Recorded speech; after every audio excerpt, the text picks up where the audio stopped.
This video was voted for by patrons of Questions for Science. You already know what happens when someone is shot in the head. Get what you fucking deserve! They die. On the surface, yes, a headshot is a fatal wound, but beneath the gory reality, there's a lot that goes on when a bullet enters someone's skull. First things first, in terms of firearms, we're talking strictly pistols and rifles, not shotguns, because a shotgun to the head is pretty self-explanatory. Let's start at the firearm, shall we? When a bullet is fired from a pistol or rifle, the bullet travels through a rifled barrel.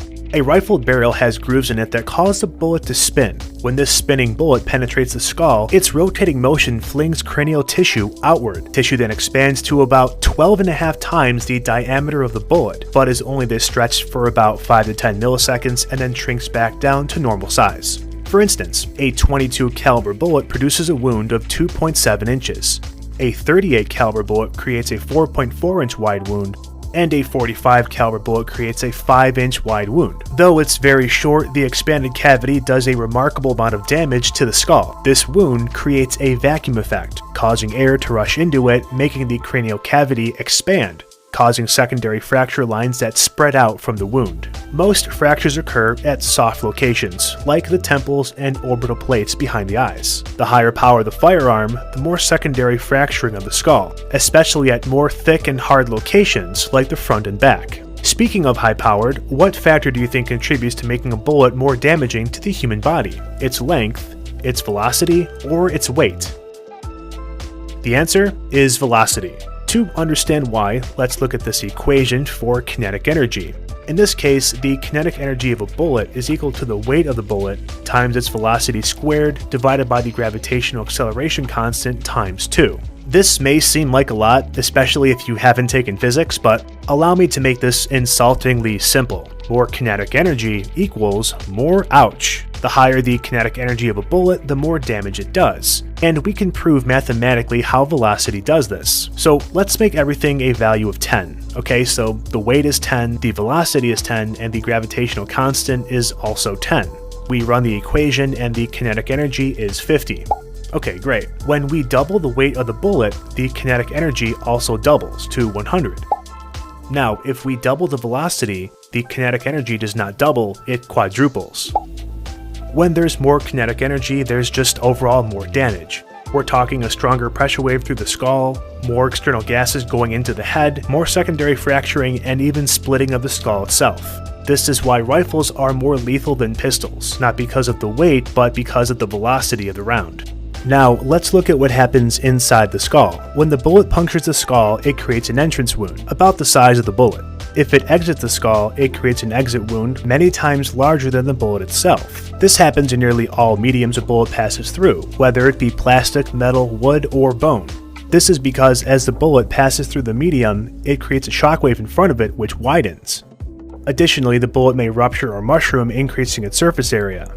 As for the interior of the skull, the bullet causes the bone to bevel. The best way I can illustrate this process of beveling is with a piece of Swiss cheese. This side of the cheese is where the bullet enters and is very clean and small. This side is where the bullet exits and is very wide and flared out. This flaring chips pieces of the skull and launches them into the brain, causing more damage. Once in the brain, 3 things can happen to the bullet. 1, it can slow and stop. If it loses enough of its energy when it pierces the skull, it will stop in its path inside the brain, probably at the other end of the skull.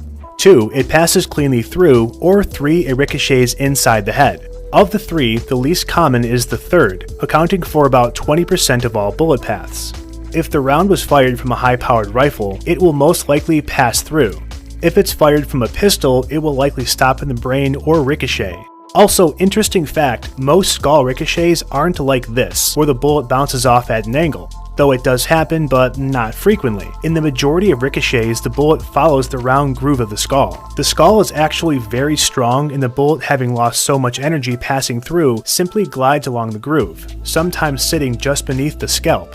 Finally, what happens to the brain in this whole ordeal? Well, it's bad. The brain is a solid, inelastic, and incredibly soft organ.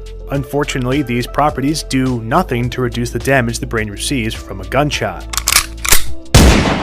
In contrast, elastic organs such as your intestines, stomach, and bladder receive less damage from gunshots. The energy from the pressure wave is dissipated because the tissue stretches. However, solid inelastic organs like your liver, pancreas, kidneys, heart, and brain receive full damage from the pressure wave because the tissue does not stretch. Finally, the distance the bullet travels from the barrel to the head can also determine how damaged the brain is. If the shot is far enough away, the bullet may actually bounce off the head. It'll still cause a wound, similar to getting hit in the head with a baseball bat or a hammer, but again, it won't actually penetrate the skull, but will still do severe damage. Of course, these shots are well over 100 yards away and are from low-powered firearms like a pistol or a .22. Contact shots, on the other hand, where the muzzle of the firearm is placed on the victim's head and then fired, turns the brain into a literal pulp. This happens for two reasons. Firstly, the bullet has the highest velocity when it strikes the skull, delivering the most energy possible.